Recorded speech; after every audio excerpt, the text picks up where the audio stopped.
ठरलं तर मग मालिकेच्या पुढील भागामध्ये आपल्याला बघायला मिळणार आहे की प्रिया आता पूर्णपणे वेड्यासारखं वागू लागते. सारखी त्या लेडी कॉन्स्टेबलला विचारत असते की माझा नवरा मला भेटायला आला आहे का नाही, तर माझे आईबाबा तर मला सोडवायला आलेच असतील. पण तसं काही झालेलं नसतं. तिला कोणीच तिथे जेलमध्ये भेटायला येत नाही. प्रिया विचार करते की जर आता जेलमधून बाहेर यावं लागेल तर आपल्याला मास्टरमाइंड प्लॅन बनवावाच लागेल. म्हणजेच मित्रांनो, घरामध्ये आता सगळेच लोकांना पूर्णाजींची खूपच काळजी असते. कारण पूर्णाजींची आता मानसिक स्थिती खराब झाली. पूर्णाजी आता सायलीलाच खरी तन्वीच समजते.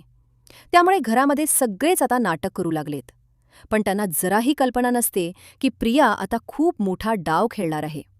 म्हणजेच मित्रांनो, प्रिया आता जेलमध्ये बेशुद्ध पडण्याचा नाटक करून सगळ्यांना सांगू लागते की ती आता प्रेग्नेंट आहे. तिच्या पोटात सुभेदारांचा वंश आहे. पण सायली प्रियाचा हा प्लॅन सुद्धा उधळून लावणार.